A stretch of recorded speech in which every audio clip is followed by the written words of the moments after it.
The Dallas Mavericks have made a move that's got everyone talking. News broke recently that they've signed Daniel Gaffford to a contract extension. At first, reports were saying it was a 3-year deal worth around $60 million, which immediately raised a few eyebrows, but shortly after, clarification came through. The actual value of the extension is $54 million. And while that difference might seem small on paper, in the world of NBA contracts and trade rules, it's massive. Why? Because if Gafford's extension had been for $60 million or more, he would have been ineligible to be traded for a certain period due to league rules regarding recently signed contracts. But with the actual number sitting at $54 million, Dallas has left the door wide open for trade possibilities, and that's where things get interesting. It's hard not to look at this move and think it's all part of a bigger plan. Let's be honest, the Mavericks aren't exactly short on big men right now. They've got Derek Lively too, who's shown flashes of being a future cornerstone at the center position.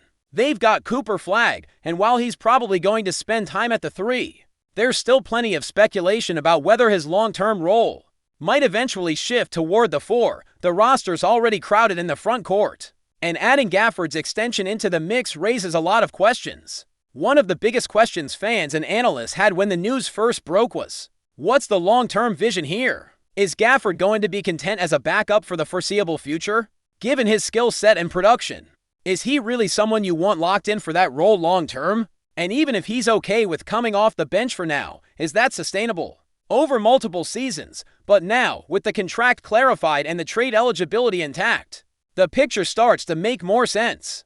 Dallas might have structured this deal with an eye toward making Gaffford a more appealing trade asset. And when you think about it, that strategy is actually pretty smart. From a front office perspective, having Gaffford under contract for multiple years at a reasonable number makes him more attractive to teams looking for front court help. Teams like the Los Angeles Lakers, for example, could be keeping a very close eye on this situation. If the Lakers were to consider trading for Gaffford before this extension, they would have faced a couple of significant hurdles. First, there's always the risk that a player heading into free agency could walk away after a trade, leaving the acquiring team with nothing to show for whatever assets they gave up. Second, there's the uncertainty around what kind of money Gaffford would command on the open market. Teams don't like trading for players when they have no control over what kind of deal they'll need to hand out next. Now, all of that changes. Any team trading for Gaffford knows exactly what they're getting, both in terms of the player and the financial commitment. He's under contract, locked in at around $18 million per season, which is right in line with what you'd expect for a starting caliber big man in today's NBA. In fact, that number fits perfectly with what reports had suggested. Gaffford was looking for starting level money, so the Lakers, or any other interested team, no longer have to play the guessing game when it comes to his contract expectations. For the Lakers in particular, this could be the perfect scenario. Think about it. Had Gaffford secured a deal north of $25 million per season, that likely would have taken Los Angeles out of the running. But at the current number, he's well within their financial reach, especially given how desperate the Lakers have been to shore up the center position next to Anthony Davis. And let's not forget the existing relationship between Lakers general manager Rob Pelinka and Mavericks executive Nico Harrison. The two already worked together on the blockbuster Luka Doncic trade back when he was drafted. That connection could grease the wheels if trade talks were to heat up. But the Gaffford extension doesn't just impact the Lakers, it also shifts leverage across the league for Dallas.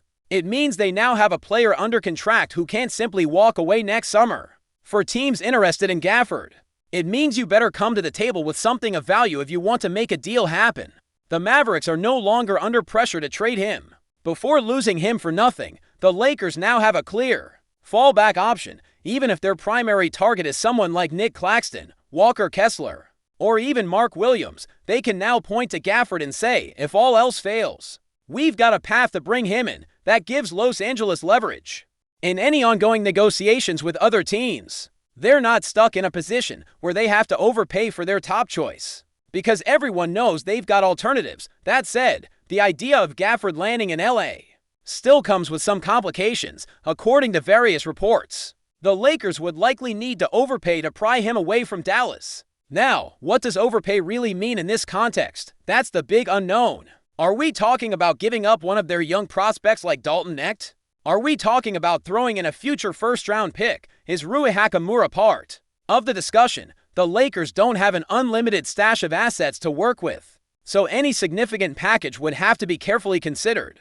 One thing's for sure, if the asking price gets too high, the Lakers will probably pivot toward other options. There's been ongoing buzz about Nick Claxton, for example, and defensively, he may actually be a better fit for what the Lakers want to do under new head coach J.J. Redick. Claxton's ability to switch onto smaller players, defend in space, and protect the rim gives him an edge and versatility that Gaffford doesn't quite match. But that doesn't mean Gaffford wouldn't bring value. Far from it. What he offers is physicality, rim protection, rebounding, and an interior presence that the Lakers have sorely lacked in recent seasons. His nickname, the Landlord, says it all. He controls the paint. He's also a perfect lob target, a player who thrives in pick-and-roll situations, which would complement both LeBron James and Austin Reeves beautifully. And if you're wondering how he'd mesh with Luka Doncic, well, there's already established chemistry there from their time together in Dallas. That familiarity could translate well if the Lakers were to make a move now. One of the more under-the-radar angles here is what this extension does to Gafford's own leverage. Before signing the deal, he had the ability to dictate his next destination if, for example, both the Lakers and the Golden State Warriors had shown interest. Gaffford could have easily told the Mavericks, "Look, I'll sign with the Lakers next summer no matter what, so you might as well trade me there now." That type of leverage can sometimes force a team's hand. But now that he's locked into a multi-year deal, Dallas can simply choose the best offer. Regardless of Gafford's preferences, looking at the numbers, Gaffford averaged a little over 21 minutes per game last season. He appeared in 57 games, starting 31 of them. Throughout his career, he's primarily been a backup center, logging around 20 minutes per game across multiple seasons. But when you dive into his per 36-minute stats, the production is impressive. He's shown the potential to be a 20-point, 11-rebound, and 3-block per game player when given starter-level minutes. That level of rim protection and interior scoring is something the Lakers, and honestly many other teams, desperately need. Shooting-wise, Gaffford is not a floor spacer, but he's incredibly efficient inside the paint. Last season, he shot over 70% from the field on more than 7 attempts per game. His effective field goal percentage was an outstanding 70%. From the free throw line, he converted around 69% of his attempts, which, while not elite, is far from disastrous for a center. His rebounding numbers are solid, averaging nearly 7 boards per game with almost 3 coming on the offensive glass. He also chipped in with about 1.5 assists, half a steal, and almost a blocks per contest. So let's say the Lakers do manage to pull off a trade for him. What are they really getting? A guy who can anchor the defense in stretches, run the floor, finish lobs, clean up the glass, and provide a level of toughness that this roster sorely needs. They're not getting a stretch 5. They're not getting a perimeter defender, but they're getting a player who understands his role and plays it extremely well, and that's really the key here. The Lakers don't need a center who's going to demand post touches or take a ton of shots. With LeBron, Austin Reeves, and obviously Anthony Davis already consuming most of the offensive load, any new center will, by default, be the 4th or 5th option in the pecking order. Even if they had the chance to land someone like Mark Williams at best, he'd still fall behind the Lakers' established core in terms of offensive priority. That's why chasing a big name, high-usage center never made a ton of sense. What the Lakers need is a low-maintenance, high-impact role player at that position, and Gaffford fits that mold almost perfectly. Before we continue, we ask that you leave a like and subscribe to the channel so you won't miss any exclusive Lakers updates. Moving on.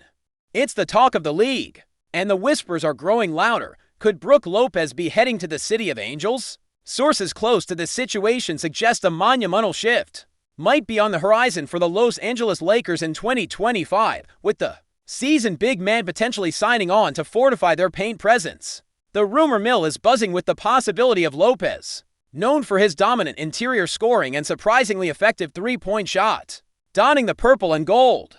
This move would undoubtedly send shockwaves through the Western Conference, instantly upgrading the Lakers' FRONTCOURT. Imagine the impact. Lopez, a proven veteran, could provide the Lakers with a much-needed anchor in the paint, offering both scoring punch and a formidable defensive presence. His ability to stretch the floor would also open up driving lanes for the Lakers' perimeter players, adding a new dimension to their offense. While nothing is official, The mere possibility of Lopez joining the Lakers has fans and analysts alike speculating about the team's potential resurgence in 2025. Could this be the missing piece they've been searching for to solidify their championship aspiration? The anticipation is palpable as the league awaits any concrete developments regarding this potentially game-changing acquisition. Stay informed exclusively about Los Angeles Lakers news. Subscribe to our channel and hit the like button to keep receiving daily updates. Also, share your opinion on the news in the comments, as your contribution is crucial for the Lakers. Stay tuned for the next video.